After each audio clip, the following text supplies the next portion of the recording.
भाजपा का तो ग्राउंड ही खाली कर दिया कांग्रेस ने। लगभग नेता जो भाजपा के थे, बड़े नेता थे, छोटे थे, छोटा कार्यकर्ता था, वो सभी के सभी आप देख रहे हैं कांग्रेस में चले गए। चौधरी भजनलाल परिवार हमेशा से कांग्रेस के एंटी रहते, तो कोई नेता पैदा होता कांग्रेस में तो वो नेता तो इस वजह से पैदा नहीं हुआ। चौधरी भजनलाल की पृष्ठभूमि है वो कांग्रेस की रही का। मैं एक कार्यकर्ता नहीं हूँ, बहन जी का छोटा भाई हूँ मैं, और हमारे जो आत्मा से जुड़े रिश्ते हैं। देखो पार्टी मेरे पर विश्वास करती है तो बिल्कुल मजबूती से। देखो मैंने 30 साल का अरसा हो गया राजनीति में, पंच से लेके और लोकसभा तक का इलेक्शन मैंने डील किए हैं, लड़वाए भी हैं, लड़े भी हैं। तो मैं तो कहता हूं मैं बेहतर तरीके से ये चुनाव लड़ूंगा। हरियाणा प्रदेश में एक मिसाल कायम होगी, एक इलेक्शन लड़ने का जो तरीका है मेरा वो सबसे अलग होगा जनता के बीच जाने का। बदले तो कुलदीप, अब मैं भी कुलदीप जी के साथ था, अब कुलदीप जी चले गए तो उस चीज का तो देखो कोई इलाज। चौधरी भजनलाल जी एक जमीन से जुड़े हुए नेता थे और इसमें कोई दो राय नहीं है, चौधरी साहब ने काम करवाए हैं। नमस्कार साथियों, गाम राम में आप सबका स्वागत है। और अभी आप सबको जैसा कि पता है कि आदमपुर की जो विधानसभा है वो उपचुनाव की तरफ जा रही है, तो काफ़ी हर एक पार्टी से नए नए चेहरे, नए नए नाम और सब पे चर्चा हो रही है। अब किस पर कौन सी पार्टी विश्वास करेगी और आखिर में जनता किस पे विश्वास करेगी, मायने तो चीज़ ये रखेगी।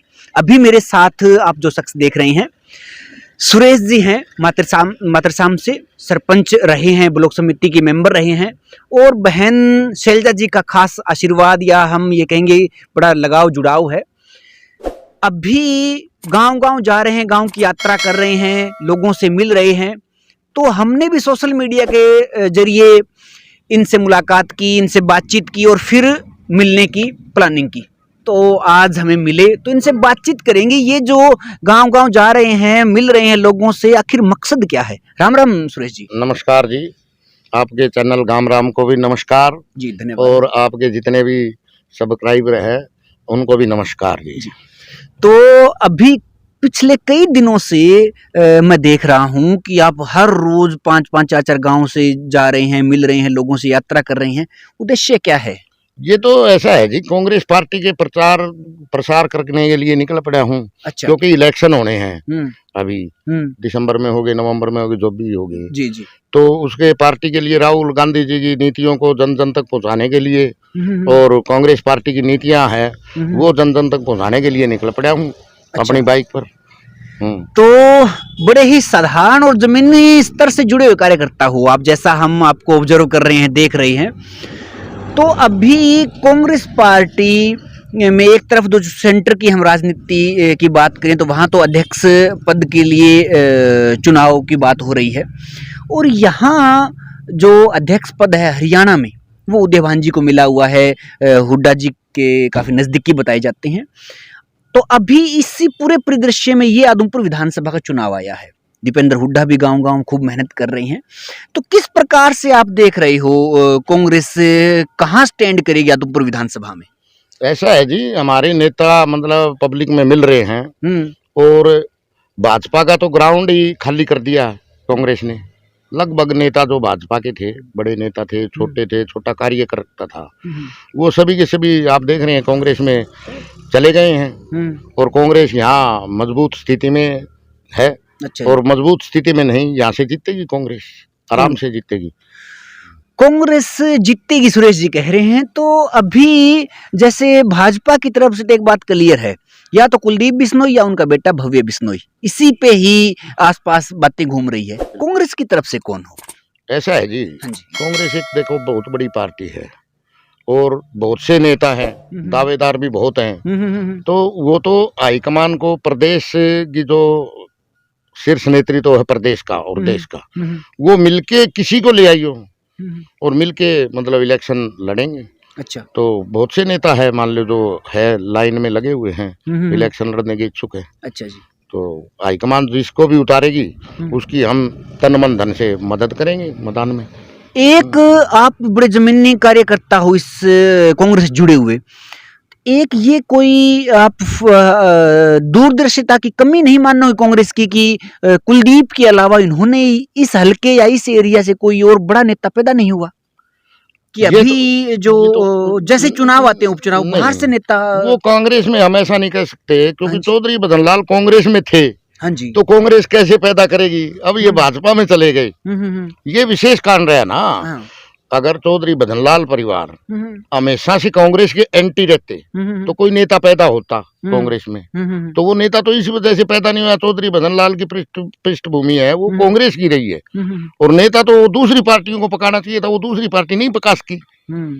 अच्छा। तो कांग्रेस से तो हमारे दिग्गज थे, चौधरी भजनलाल बहुत बढ़िया नेता थे, राष्ट्रीय स्तर के नेता थे, केंद्र में मंत्री भी रहे हैं, हरियाणा के मुख्यमंत्री भी रहे, वो कांग्रेस से ही रहे हैं ना। हाँ। अब भाजपा में चले गए तो नेता कहाँ से हो? वो मुख्यमंत्री के जो दावेदार है वहाँ मुख्यमंत्री चौधरी भजनलाल है, तो नेता वहां से कैसे बनेंगे?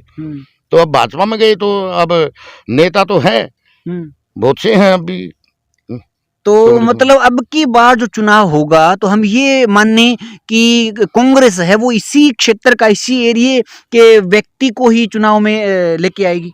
ऐसा है जी, वो तो देखो हाईकमान की मर्जी है, उसमें मैं क्या कर सकता हूँ? मैं तो एक छोटा सा कार्य करता हूँ, वो तो हाईकमान है।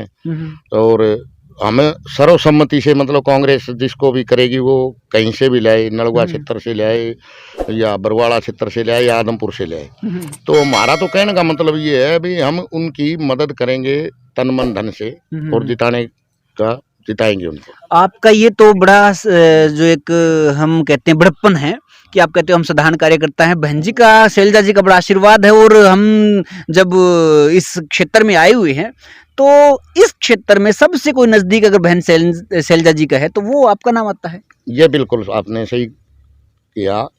बहन जी का मैं एक कार्यकर्ता नहीं हूँ, बहन जी का छोटा भाई हूँ मैं, और हमारे जो आत्मा से जुड़े रिश्ते हैं, एक राजनीतिक दूसरी बात है, बहन जी के साथ मेरा आत्मा से रिश्ता जुड़ा हुआ है, और इसीलिए नज़दीक भी हूँ।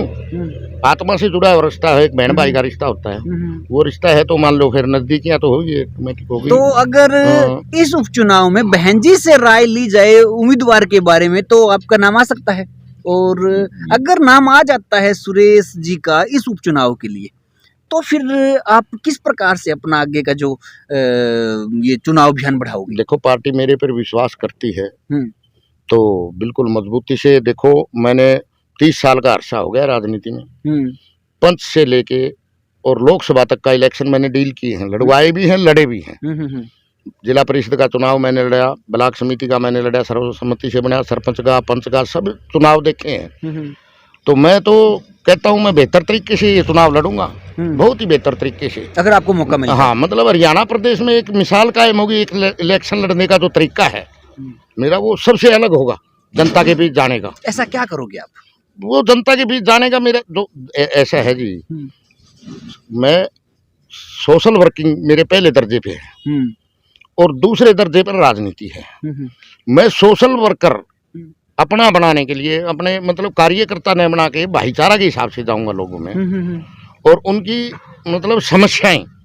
अब तक आपने देखा होगा आदमपुर हल्का में जितने लीडर आ रहे हैं, जनसभा करी है, चले गए, किसी ने समस्या की बात तो नहीं करी।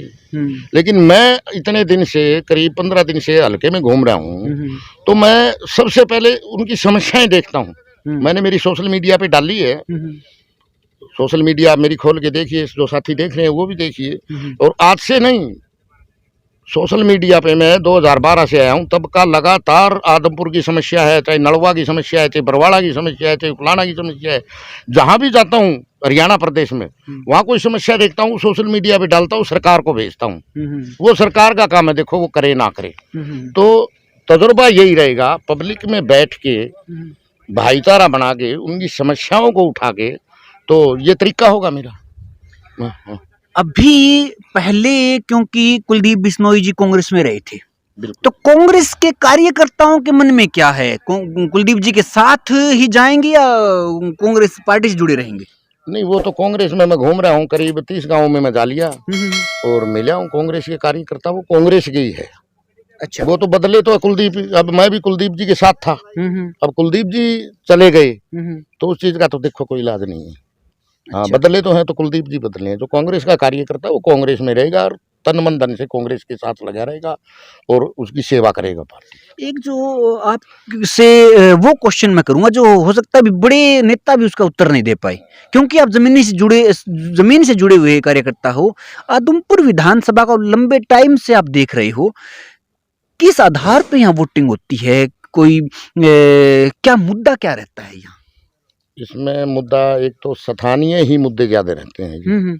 ऐसा है चौधरी, मैं तो देख स्पष्ट आदमी हूँ जी जी, और स्पष्ट तौर पे आपको तभी आपसे बताऊंगा। पूछा। चौधरी भजनलाल जी एक जमीन से जुड़े हुए नेता थे और इसमें कोई दो राय नहीं है, चौधरी साहब ने काम करवाए हैं यहाँ और उन्हीं का कुलदीप जी फायदा उठा रहे हैं, उन्हीं कामों का, चौधरी साहब वाले कामों का। लेकिन वो वोट का तो फायदा उठा रहे हैं, लेकिन जो चौधरी साहब काम कर गए थे वो काम नहीं बन रहे हैं 26 साल से। मतलब उतने काम नहीं करवा पाए, ये बात? बिल्कुल जी, मैं गांव में गया हूँ, आप भी सर्वे करते हो, आपकी देखता हूँ मैं वीडियो। मतलब गली टूटी पड़ी है, कच्चे घर मैंने आदमपुर हल्का में देखे हैं, कच्ची गलियां मैंने आदमपुर हल्के में देखी है और कच्ची सड़कें आदमपुर हल्के में देखी है। सेम की समस्या मैंने आदमपुर हल्के में देखी है। तो ऐसा है, एक स्थानीय जो विधायक होते हैं बहुत बड़ी मैन पावर होती है, तो विधायक का काम होता है उनको पटल पे लेके आए, सरकार से कहे तो वो किसी भी पार्टी का, विरोधी पार्टी का, विपक्ष का है। तो ऐसा नहीं है सरकार ना करें। अब मैं एक सरपंच लेवल का एक साधारण कार्य करता हूँ। मेरे गांव में पानी की समस्या हो गई थी, 2 किलोमीटर दूर से आ रहे थे, हमने 1 करोड़ रुपया सरकार से करवा लिया और आज आप मेरे गांव में जाइए देखिए, हमने 2 किलोमीटर लंबी लाइन, पाइप लाइन ले आए हैं और टैंक खराब थे, उन टैंकों की मरम्मत हुई है। तो ऐसा है, वो तो काम करने का जो नुमाइंदा है क्षेत्र का, उसकी इच्छा शक्ति पर निर्भर करता है, वो काम कितना करवा सकते है, ये बात। हमने बातचीत, क्योंकि आप कांग्रेस से जुड़े हुए हो, कांग्रेस के बारे में बातचीत हो गई, कुलदीप बिश्नोई या फिर हम कहेंगे बीजेपी की जो अभी है वो बात हुई। एक धमाका हुआ थोड़े दिन पहले, 2 सीएम आते हैं, रैली करते हैं, पंजाब की, दिल्ली के, आके आदमपुर में, उसका कितना असर देखते हो आप इस चुनाव में? असर तो ऐसा है जी, देखो बाहर से आए हुए लोग थे, लोकल लोग नहीं थे। आम आदमी पार्टी का अब तक हरियाणा में पाँव नहीं जमे और न ही जमेंगे। तो वो तो बाहर से, कोई दिल्ली से आया हुआ था, कोई रतिया साइड से आया था, आदमपुर का लोकल तो 100-200 आदमी हो गए। तो अच्छा, हाँ, तो आम आदमी का तो कोई प्रभाव नहीं है और आदमपुर क्षेत्र में नहीं, हरियाणा में भी नहीं होगा। तो अच्छा, यहाँ तो मुख्य मुकाबला आप यहाँ बीजेपी या फिर कुलदीप बिश्नोई और सामने कांग्रेस, ये मान रहे हैं? कांग्रेस और भाजपा का रहेगा, कांग्रेस बिल्कुल और रहेगा, भाजपा का। हाँ बिल्कुल, हाँ कांग्रेस और भाजपा का रहेगा, ठीक है, और कोई मैदान में नहीं है। अच्छा, अभय सिंह है या फिर हमने आम आदमी की तो बात की है? नहीं अच्छा, उतना जनाधार नहीं है? नहीं उतना नहीं है, ये तो पीछे का इतिहास था के देख लो आप। अच्छा, INLD है उनका और जो अन्य पार्टियां हैं, यहाँ रहा ही नहीं है। आपसे बात करके बड़ा अच्छा लगा और एक हम खुद चाहते हैं कि जो नेता वो हो जो जमीनी स्तर पर हर एक जन समस्या है उसका कारण और निवारण दोनों जानता हो।